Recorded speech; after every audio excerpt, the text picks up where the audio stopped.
Well, I've just been up there, Rusty, and there's 8 possibilities of drawn series.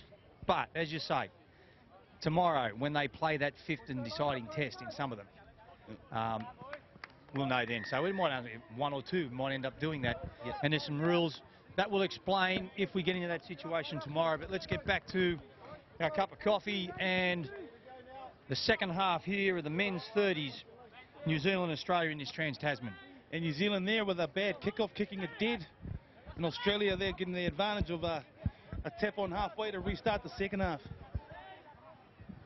Now tell me, did you enjoy that commentary while you're just here on your own without me gibbering away beside you, or Hey, mate, were you hanging out for me to get back here? I was hanging out for you to get back, mate. I needed a bit of humour, mate, because I didn't want to comment on the referee. That's your job. There's number 12. He goes for Australia, and that is Brett Law. And over he goes to score another try to take Australia to a 7-1 lead over New Zealand. Mate, I missed it, but do you have the update on the Test series?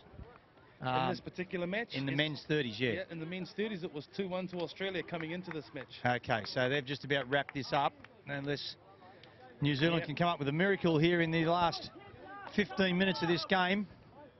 It'll be a 3-1 going into the 5th test. With a 7-1 lead now, the onus is certainly upon the Kiwis here to try and create some magic here. Yeah, it's a very tough call, but there's their first chance because that's out. That is out. Where's our touch judge?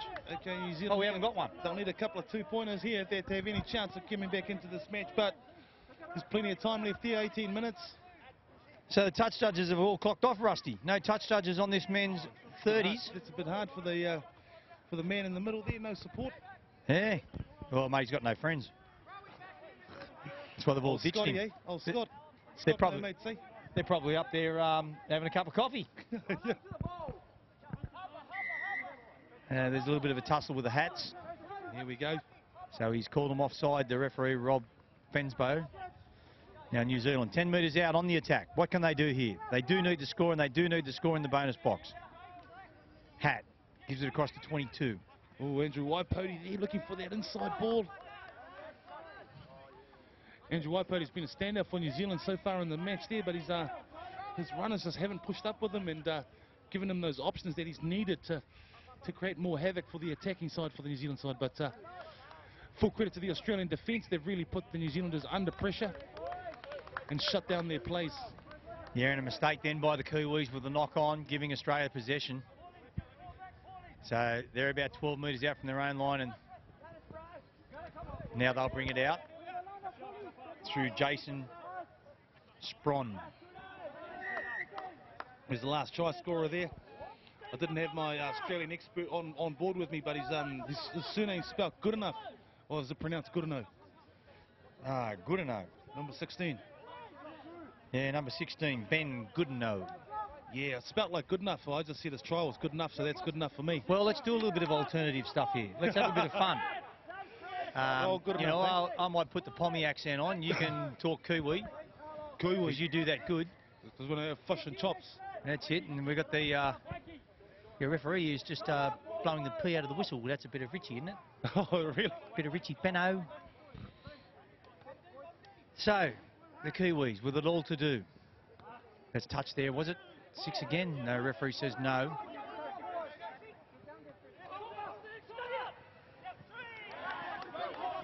Nice that. Show and go, but he got tagged, didn't he?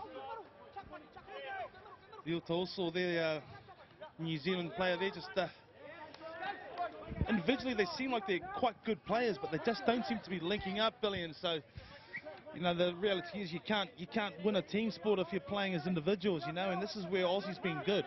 Their teamwork's been really solid. You know, they've worked well in pairs when they've been doing their drives, and on defence their communication's been good. Their line's been straight. You know, they're doing the basics so much better than the Kiwis at the moment, and here they go now. Deservedly leading by 6 points at the stage with a 7-1 lead. Yeah, and down that right side then they attacked again, made some ground. Now they come right across the left, all the way across passes. That's nice. Last pass to the wing after 14. And beauties to save, but that was Jared Mastowik. Yeah, Tony Trafford there with a nice tag there, stopping that play down the left edge from Australia. And again, knocked down by the Kiwis, and so it'll be another set of 6 to the Aussies. Yeah, reset, recount. Turned into a nice day. He's Rusty too. Blue sky. That rain that was threatening didn't really hassle us at all. Yeah, we're very, very lucky there and dodged a bullet. The old stadium doesn't like getting rained on. It tends to get muddy quite quickly, so fingers crossed that this weather holds off and we have a nice clear day tomorrow to finish off the Trans-Tasman. We've seen some wonderful schools this weekend already, and it'd be nice to see some nice games to finish off the Trans-Tasman series tomorrow in good weather. Yeah, we know we've got a couple of deciders that are going into tomorrow where they are playing for the series. We've got, as we said, 8 possibilities of drawn series, depending on what happens in that 5th test. And we'll know that a little bit later on when all the results come in. But tomorrow, looking to a really good day. I hope the sun shines out. And then after those 5th tests, we have our All-Stars games here on Field 1, full field. And it'll be a fun game, but it'll be interesting. And it's the coach, and here we go with the Aussies now. He's on his own.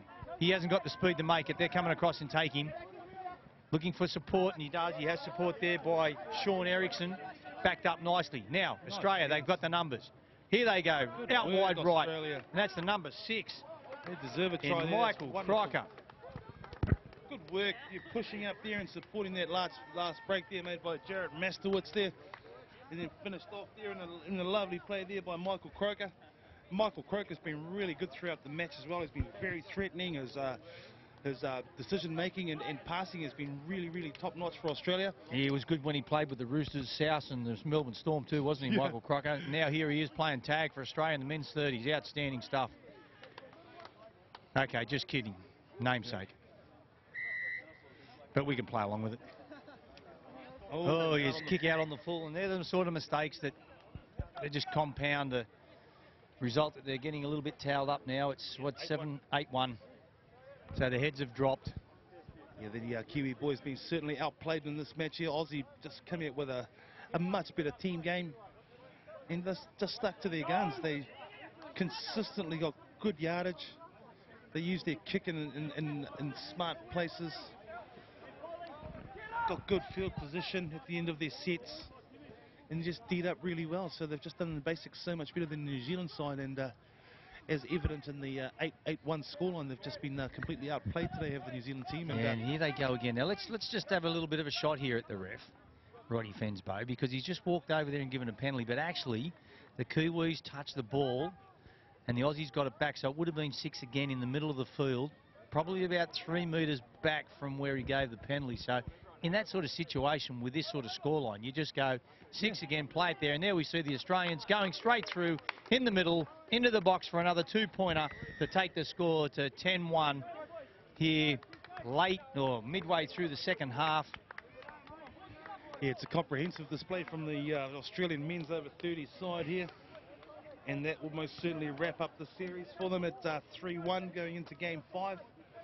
And New Zealand be looking to play for pride tomorrow by the looks of things, Billy. Yeah, so I might have a bit of a beer with this young referee tonight. And when I say young, that's being nice to him. But oh, Rod, and just say to him, mate, when you have a situation like that, they've got the ball back at 6 again, you just play on, mate. Don't worry about the penalty. Keep your penalty count down. Put the whistle in the pocket and just play on. And just on the referees, just give Zayden Martin my regards there. I thought he had an outstanding game. The youngest referee in the Trans-Tasman, Billy. Didn't he what? Yeah, and as I said, I was here with that first half. You did the second half with him, and I actually said it to the guys up there. I said, young Zayden Martin in that first half of that game, I thought he was impeccable.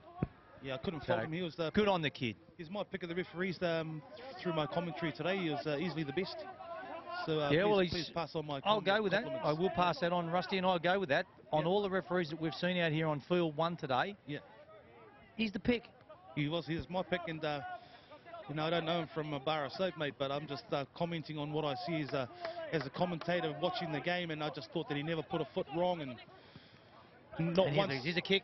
The Aussies, they're in front. And a little flick pass there. They're just trying anything they want to do now, and that's still play on. But that could have been a try. And it was the number 8 in Jason Spron. But there was at one time during Zayden's match that I that I was questioning his decision or wondering what decision he was making or trying to understand what he was doing. It was clear, it was concise. He referees rugby league on the weekends too, so as far as I'm concerned, that's a name that in probably 10 years' time you want to keep an eye on, because it could be popping up in the NRL somewhere. I wish him all the best. So as we go through the emotions now with a scoreline of 10-1 Australia here in the last game of the day here on field 1 in the men's 30s. Oh, and that kick just sums it all up. It's way too high. There's still a lot of time left. We've got 10 minutes left in the match here. For what, Rusty? For more tries from Australia? Well, stop it. Well, it's, you know, you've always got to be an optimist, mate, that perhaps they can try and finish off with a couple of decent plays and maybe pick up a couple of points. But, you know, with 10 minutes to go, you still want to back yourself to try and finish strongly at least. Well, let's look at another game tomorrow. Yep. So you don't want to finish here with your head down and just saying, well, let's give up and it's all over and done with. You want to finish this off strong, come back in with a bit of form for tomorrow's 5th and final test. And the Aussies are keen to get a couple more tries, mate. And bang, as you speak. Another two pointers there. Another two-pointer, straight through the gap, swiveled the hips. Unfortunately, they missed it. And that's how easy it is in tag. You put the hand out, you think there's no way you're going through here, mate. You put your hand out, next minute you're looking at your hand, and the tag's not in it, and he's putting the ball down. Can't believe it, mate. It was right there. But, yeah, and that's a nice try to Australia there. Number 12. Have a look at this, Ben. What did you say? Good enough. Have a look at him on the sideline here for the Australian side. Yeah. What's he doing playing tag? He still should be playing tackle footy. He's got to be 6'4", and he's got to probably weigh 120 kilo. Yeah, he's got muscle on muscle. Yeah, he's a bit of a unit. He is. Righto. But New Zealand side here. This is nice. Down the left side. That's nice work. This deserves a try. Oh, that was nice. Play on, ref. Give him a go. That was one of their better moves so far in the game. But that's been their linchpin there, 22, Andrew Waipoti. But the runners have to push up off Andrew. You can't be a pivot if you've got no runners. Now, Rusty, you were telling me that you used to love, you were living in Australia for a while and you used to listen to the alternate Triple M call. Triple M, yes. When you had State of Origin games, Roy and HG. Roy and HG, and they did call an alternate. Do you want to give a little bit of a Roy and HG twist on this game here for our listeners, just to liven it up? Like, it is 10, 12, 12-1, so we can do a little bit of something here. So we're going to have to give them some names and get creative on it. Well, let's, as we look at our name sheets. Yep. See, we got Jason Spron, Jason Sprog, Andrew Croweater, Michael Crockhead, Crocodile. We could do little things like that and just change your voice to try and be a little bit like Roy and HG there, Rusty. Come on now, you can do that. Look at this one now going through. Now, 26 for New Zealand. And there's the referee, Bamford, giving him 6 again. We've got Tane Trafford. And remember too that, Rusty, these blokes will go home and they'll click the link at some stage because it'll be archived and they'll be able to listen to this. It'll be the highlight. And look at this. There we go. Straight through the middle, and he's in. And that, he should have ran in, put it down, ran back out, ran back in again, put it down, and get a 4-pointer. His name's T-Bug. That's his name on the sheet, T-Bug Amos. There you go, well, T-Bug. I'll tell you what, you can play around with the surname, I won't. But there, that's a 2-pointer. But don't you think that would have been a good thing there, Rusty, that he could have run in, put the ball down, run back out, run back in, put it down again to get a 4-pointer? Yeah. That'd put a little bit of a twist on the game. We needed a little bit of a twist, mate. The Aussies here out to a huge lead there. Don't leave me stranded. I want to hear that Roy and HG voice. Roy and HG. You see this? I'm looking for some bricks with eyes. Do I see a backdoor Benny out there? We'll look Do for I something. see the King and I? Or just that Bamford out there in the orange shirt. Come on, Bamford. Here we go. Blow the play out of that whistle and give him a penalty. Plays the ball. And here he is. Is Hancock 3 knees? Hancock 3 knees, yeah, 24. Who was that 24 there? That was Paul Guy Paul. Oh, look at that. Let's just switch it. Kick. And that was Chopper Bell. You got a famous Australian chopper too, haven't you? What's his name, Chopper? Yeah, he's gone. He's gone to the big unit upstairs. Was that right? Yeah. Chopper, eh? Yeah, that's Chopper, our years Kiwi cut vision off. there, old Had a very colourful past, one might say. And there was a great kick by the New Zealand there, 50-10. That was Peter Matariki Bell, a.k.a. Chopper. Ah, nice. Chopper 36 running through. Ref, just let it play. Don't worry about the tag on or off. Found a little bit of flow. I don't know if Aussies lightened up a bit on defence, but... Well, you know what it is. It's look. Did you just see Bamford? I just said to him, let it go, and he gave the try. Oh, and he's signalling over here. It was a 5-pointer. It's a 5-pointer. Oh, that'll bring the Kiwis back closer. That takes it up to 5 points there. 12 points to 5 there. A couple of consolation tries to the New Zealanders. No, that's what he was doing. He was saying Kiwis 5. Oh, I thought he was giving it a 5-pointer. Oh, Bamford. We've got 4 minutes to go on the clock here, and he might have to get into the sauna there later on tonight. With eyes, sweat a little bit out. Number 40. A little bit too much tucker at the Mexican restaurant last night, the Coronas. Yeah. Oh, now we go. It's hot going in, it's hotter going out. He actually jumped over that. You get Chopper Bell there, or Matariki Bell. Made a little mistake there. What's his name? Matariki. Matariki Bell. Yeah, Chopper Bell. Ding dong. Yeah, Chopper Bell. Ding dong. He's short drop out. Well. Out on the full. Penalty. Take the shot. Take the 2. Take the 2. It's a bit of humour. I was casting my mind back to the testimonial match there for Gary Freeman at Ericsson Stadium, mate. Oh, yeah. And you picked up the ball and scored a try when you were refereeing. Hey, that was hilarious, mate. Scored a try and also got belted too. Oh, yeah. Oh, that was hilarious. Now, who was it? Henry. What was his name? Something Henry or Henry something. Not Henry Paul, but played with the Bulldogs. Yeah. He said he was running down. I remember one of the Aussies was running down. I think it was Benny Elias or someone was running down, and I was supporting him. And I'm saying, pass to me, pass to me. And next minute I got cracked with a head-eye tackle. I'm on the ground. Then he said, you want to get involved in the game and score tries, you got to cop the hits too. Yeah, mate. I'll soon stars for the next 10 minutes. But what a great, what that was about 95, 96? It was a great event. That was a great event. It was a great 3 days. Absolutely, yeah, it was great. I was only thinking about that the other day when I was coming over, thinking how long ago was it and how good was it? Yeah, it was great. The Gary Freeman testimonial weekend. Brett Kenny and Blim and, you know, gosh, you had Freddie Fittler playing and Mark Graham. You know, it was the legends were out there, mate. It was great. I ruined. So entertaining. I ruined because I was an old hooker when I played. Never played great, never good enough. But I ruined with Royce Simmons. Oh, there you go. Ah, outstanding Penrith stuff. Legend. Yep. Royce Simmons, eh? He thought he got the short straw, the raw prawn. When he got me. He's going, oh, you're kidding. I got Harrigan, the referee, in a room with. I tell you what, when he finished, he said, put me in that room with that bloke any day. Oh, he had a great night that night. And, yeah, old Steve Renouf and the lads were all there. And, mate, she was a real a night to remember that one. Great game, great fun. Yeah, it was good. Yeah. Great send-off for the Wiz. He was a cheeky so-and-so on the field. I used to call him cattle dog. Oh, always nipping at your heels, always at you, always having a whinge. And he used to say, yeah, I go, why do you do that? You won't beat me, Gary.